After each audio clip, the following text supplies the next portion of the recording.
दोस्तों, आपकी स्क्रीन पर मोहम्मद शमी उस मैच में शामिल थे जिसमें पाकिस्तान ने हमें 10 विकेट से हराया। यह वो दिन था जिसमें 11 खिलाड़ियों में से 9 खिलाड़ी ढंग से नहीं खेल पाए। सिर्फ विराट कोहली ने ढंग से खेला, मगर निशाना किस पर साधा गया? मोहम्मद शमी पर। क्यों साधा गया? क्योंकि वो एक मुसलमान है। भक्तों को लगा कि वो एक आसान टारगेट है, लिहाजा उन पर अपना गुस्सा निकालो। और मोहम्मद शमी का साथ देने के बजाय जी न्यूज ने कल एक कार्यक्रम चलाया जिसका नाम था शम्मी की फर्जी ट्रोलिंग। इस कार्यक्रम में यह बतलाया गया कि देखिए साहब, मोहम्मद शमी को किसी ने ट्रोल नहीं किया, यह सिर्फ एक प्रोपेगेंडा है भारत को एम्बैरेस करने का, और ऐसी कोई ट्रोलिंग नहीं हुई है। मैं जी न्यूज से एक सवाल पूछना चाहता हूं। आपकी स्क्रीन पर बीसीसीआई ने हिम्मत दिखाकर मोहम्मद शमी का साथ दिया। आपकी स्क्रीन पर वीरेंद्र सहवाग और सचिन तेंदुलकर दोनों ने मोहम्मद शमी का साथ दिया। वेंकटेश प्रसाद ने मोहम्मद शमी का साथ दिया। यह सब क्या किसी अंतर्राष्ट्रीय साजिश के साथ थे? बताइए। एक जमाना हुआ करता था दोस्तों, जब हम मैच हारते थे तो हम कैप्टन पर अपना गुस्सा निकालते थे या टीम पर गुस्सा अपना निकालते थे, मगर अब इन अंध भक्तों का यह हाल है दोस्तों कि ये लोग सिर्फ एक खिलाड़ी पर अपना गुस्सा निकाल रहे हैं। क्यों? क्योंकि वो एक मुसलमान है, और एक मुसलमान को पाकिस्तान के साथ जोड़ना बहुत आसान है। क्या फर्क रहा दोस्तों वकार यूनुस, पाकिस्तान के उस मंत्री, और उस सोच में जो मोहम्मद शमी को टारगेट कर रहा है? क्यों आप इस देश को पाकिस्तान बना देना चाहते हैं? मैंने आपसे यह भी कहा कि यह मामला क्रिकेट से बहुत आगे है। त्रिपुरा में देखिए क्या हो रहा है। एक रैली निकाली जा रही है, मुसलमानों के खिलाफ भद्दे भद्दे नारे लगाए जा रहे हैं, मस्जिदों पर हमला हुआ, और यह इकलौती ऐसी घटना नहीं है। त्रिपुरा में ऐसी घटनाएं पहले कभी नहीं हुई। आज वहां भारतीय जनता पार्टी की सरकार, और कितनी अफसोस की बात है कि दुनिया की सबसे ज्यादा धनी पार्टी, उसे लगता है कि सत्ता में बने रहने के लिए हम सिर्फ हिंदुओं और मुसलमानों में तनाव पैदा कर सकते हैं और मुसलमानों को टारगेट कर सकते हैं, और कोई जरिया नहीं है इनके पास। इनके डर की एक और वजह है, क्योंकि तृणमूल कांग्रेस लगातार भारतीय जनता पार्टी को त्रिपुरा में चुनौती दे रही है, और बीजेपी को लगता है कि तृणमूल कांग्रेस को हराने का या उनकी चुनौती का सामना करने का एकमात्र तरीका है कि त्रिपुरा की जनता को हिंदुओं और मुसलमानों में बांट दिया जाए। क्या यह शर्मनाक तस्वीर नहीं कि त्रिपुरा में इस तरह से नारे लगाए जा रहे हैं, मस्जिदों पर हमले किए जा रहे हैं? मगर यह एकमात्र घटना नहीं है। एक और घटना आपके सामने। आश्रम 3 यानी कि एक वेब सीरीज आश्रम 3 की शूटिंग हो रही होती है, और उनके क्रू पर हमला किया जाता है। कहां हमला किया जाता है? मध्य प्रदेश में। वो मध्य प्रदेश जिसमें पिछले 1 या 1.5-2 सालों में लिंचिंग की घटनाएं शुरू हो गई। इस तरह की घटनाएं शुरू हो गई। मध्य प्रदेश का ऐसा इतिहास नहीं रहा है दोस्तों।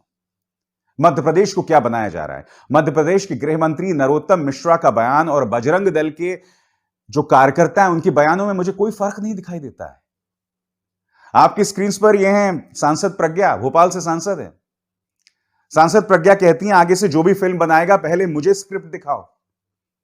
आतंकवाद की एक आरोपी कह रही हैं कि मुझे स्क्रिप्ट दिखाओ, मैं वो कहानी पढ़ूंगी, फिर मैं उसे स्वीकृति दूंगी, अप्रूव करूंगी, और उस पर तुम फिल्म बनाना। हम अपने आप को बतौर देश क्या बनाते जा रहे हैं? आपने इस बात पर गौर किया? दरअसल मैं पाकिस्तान की मिसाल देकर आपको अपने अंदर झांकने की सलाह दे रहा था। मुझे पाकिस्तान से क्या मतलब है? मैं पाकिस्तान 4 बार गया हूं, मैंने वहां के लोगों से मुलाकात की है। आम लोगों में इतना जहर नहीं है वहां पर। यह बात अलग है कि 2010 के बाद मैं पाकिस्तान इसलिए नहीं जा पाया क्योंकि मैंने एक स्टोरी की थी, लाल मस्जिद का सफेद सच। उस स्टोरी करने के बाद मुझे पाकिस्तान से कभी भी वीजा नहीं मिला। उन्होंने मुझे बैन कर दिया है। तो आप में से जो अंधभक्त है ना, मुझे बार बार कहते हैं पाकिस्तान जाओ, पाकिस्तान जाओ। अरे भैया, मैं तो पाकिस्तान भी नहीं जा सकता, क्योंकि मेरी एक स्टोरी से पाकिस्तान के हुक्मरान इस तरह से हिल गए थे कि उन्होंने मुझ पर प्रतिबंध लगा दिया था।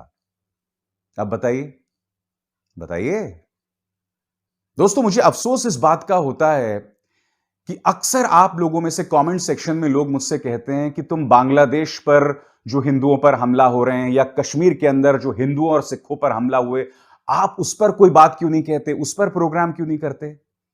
देखिए, अंधों का इलाज है क्योंकि उन्हें दिखाई नहीं देता, बहरों का भी इलाज है क्योंकि वो सुनाई नहीं देता, मगर आपके सामने हकीकत है, उस हकीकत को भी अगर आप नजरअंदाज कर दें तो मैं क्या कर सकता हूं? ये देखिए, एचडब्ल्यू न्यूज पर मैंने बाकायदा एक कार्यक्रम किया था बांग्लादेश और कश्मीर पर जो हमले हो रहे हैं, उस नफरती हिंसा पर। मगर मैं कुछ और कहना चाहता हूं, अभिसार शर्मा देश के प्रधानमंत्री नहीं हैं। मैं आपसे एक बात पूछना चाहता हूं, खासकर अंधभक्तों से जो मेरे कमेंट सेक्शन में आके गाली गलौज करते हैं। ध्यान से सुनिएगा। बांग्लादेश में हिंदुओं पर हमला होता है, वहां की प्रधानमंत्री बयान देती हैं कि जिन लोगों ने हमला किया है हम उन पर कार्रवाई करेंगे। मैं आपसे पूछना चाहता हूं, प्रधानमंत्री नरेंद्र मोदी ने कब बयान दिया? बताइए बताइए। प्रधानमंत्री ने बांग्लादेश में जो हमला हुआ हिंदुओं पर, उस पर एक भी बयान दिया है? अब कश्मीर पे आते हैं। कश्मीर में हिंदुओं को मारा गया, सिखों को मारा गया। 1990 के बाद पहली बार वहां के हिंदू और सिख घाटी को छोड़कर पलायन कर रहे हैं, बाहर जा रहे हैं। पहली बार हो रहा है ये दोस्तों, 35-40 साल बाद। मैं आपसे एक सवाल पूछना चाहता हूं, प्रधानमंत्री ने एक भी बयान दिया? एक भी बयान दिया? देश के गृह मंत्री अमित शाह कश्मीर गए, जम्मू कश्मीर गए, वहां पर उन्होंने इस सवाल का जवाब ही नहीं दिया कि 40 साल बाद हिंदू सिख वहां से क्यों पलायन कर रहे हैं। ऐसा तो 40 सालों में कभी नहीं हुआ ना। भारतीय जनता पार्टी के राज में ऐसा हो रहा है। वो बीजेपी जो कह रही थी कि साहब आप कश्मीर के अंदर अपनी ससुराल बना सकते हैं, आप वहां की जमीन खरीद सकते हैं, अरे वहां पर तो अब हिंदुओं और सिखों के लिए रहना मुश्किल हो रहा है आतंकवादियों की वजह से। गृह मंत्री इस पर खामोश है, प्रधानमंत्री इस पर खामोश है। उनसे आप सवाल पूछते हैं, जिम्मेदारी किसकी है? सत्ता में कौन है भाई? सत्ता में अभिसार शर्मा नहीं है। और आप लोगों के पास बस एक ही इलाज है कि साहब जो आपको पसंद नहीं आए उसको देशद्रोही बता दो, एंटी हिंदू बता दो। अरे मैं कहां से एंटी हिंदू हो गया भाई? और मैं दावे के साथ कह सकता हूं, ये जो तमाम बातें मैं आपके सामने रख रहा हूं, इसको लेकर भी आप लोगों में से कई लोग कहेंगे कि भाई तुम मुसलमानों का समर्थन दे रहे हो। नहीं, मेरी जद्दोजहद इस देश की आत्मा को बचाने की है। मेरी जद्दोजहद इस बात पर है कि इस देश का जो बहुमत है, यानी कि हिंदू, वो अपनी सोच जो है वो ना बिगाड़ ले। कि मैं आपसे अपील करूं बार बार कि सवाल मुझसे नहीं, सवाल उस सरकार से करिए जिसके हाथ में ताकत है, जो उस ताकत का बेजा इस्तेमाल करती है। आपको मेरी बात समझ आई?